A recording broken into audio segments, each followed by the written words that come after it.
सलोनी बहुत ही सीधी और भगवान को मानने वाली थी, लेकिन उसकी सौतेली माँ उसके सीधेपन का फायदा उठाती थी और उस पर बड़े अत्याचार करती थी।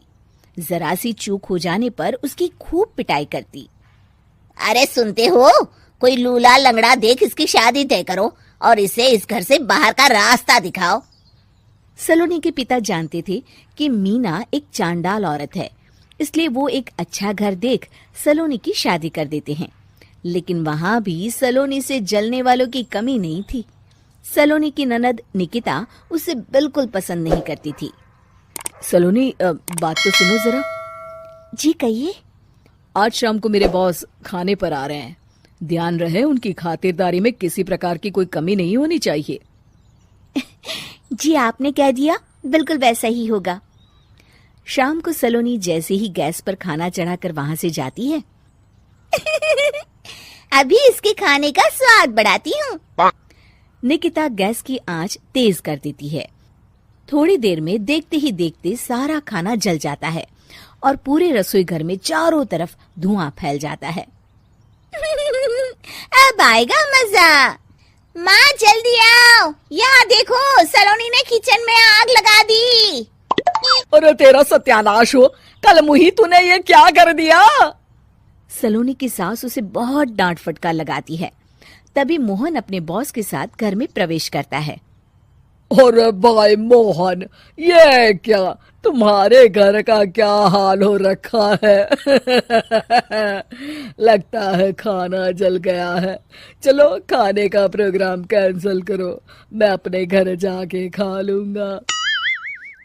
सर दरअसल वो सर मुझे माफ कर दीजिए। अरे कोई बात नहीं, घरों में ये छोटी मोटी बातें होती रहती है।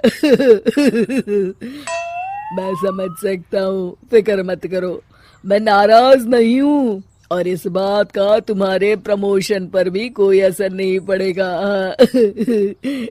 चले अब चलता हूँ मैं।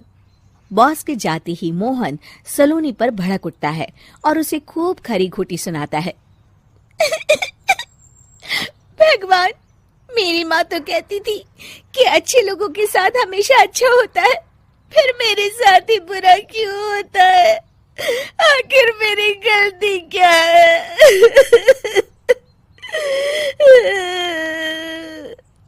तभी आकाशवाणी होती है। बेटी, अब तुम्हें कोई दुख नहीं दे पाएगा। तुम्हारा बुरा सोचने वाले की मन की सारी बातें तुम पहले ही जान जाओगी। अगले दिन सलोनी निकिता को चाय देने उसके कमरे में जाती है। तब निकिता के मन में कुछ बातें चल रही थी। कल तो मैंने सिर्फ खाना जलाया था, अब तू देखती जा सलोनी, तेरा इस घर में जीना हराम कर दूंगी। अच्छा, तो ये बात है, अब इसे सबक सिखाना ही पड़ेगा। कुछ दिनों के बाद, सलोनी, मेरे कपड़े जल्दी से प्रेस कर दो, ऑफिस के लिए देर हो रही है। सलोनी मोहन के कपड़ों के पास प्रेस गर्म होने के लिए रख देती है और अपने कमरे में चली जाती है। तभी हॉल में निकिता आती है। सलोनी चुपके से उसे देख रही होती है। आज अगर मैंने ये कपड़े जला दिए तब तो पक्का मेरा भाई इस सलोनी की बच्ची को धक्के मार के घर से बाहर निकाल देगा। अरे तू क्या मुझे निकलवाएगी? महादेव है मेरे साथ। ठहर जा निकिता, आज तो तेरी खैर नहीं। सलोनी अपने पति मोहन को बुला लाती है और निकिता की सारी करतूत दिखाने लगती है। निकिता गर्म प्रेस मोहन के कपड़ों पर रखकर अपने कमरे में चली जाती है।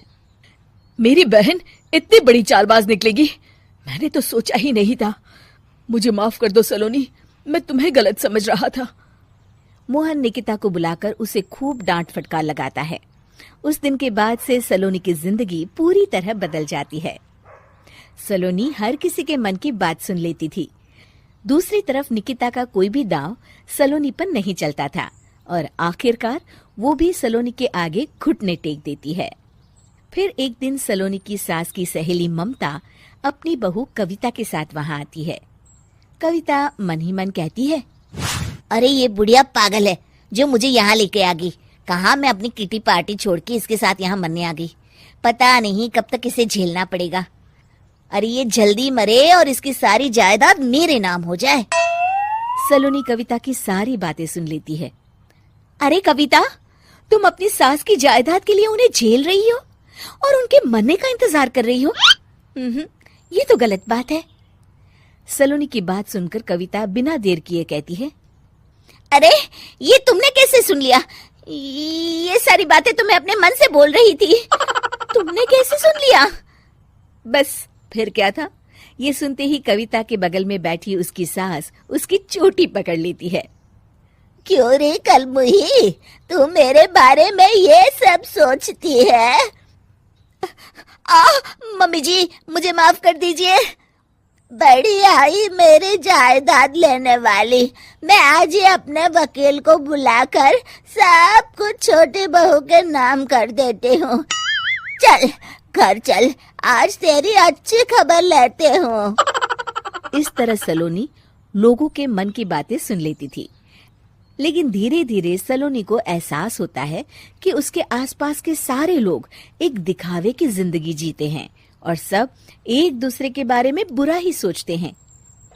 हे भगवान, दुनिया में कैसे लोग हैं? सबके मन छल कपट से भरे हैं। मैं तो लोगों के मन की बातें सुन सुनकर तंग आ चुकी हूँ। मैं अपनी जिंदगी में अब बहुत खुश हूँ। अब आप मुझसे ये शक्ति वापस ले लीजिए भगवान। इस तरह भगवान सलोनी को दी हुई शक्ति वापस ले लेते हैं और सलोनी एक आम जिंदगी जीने लगती है।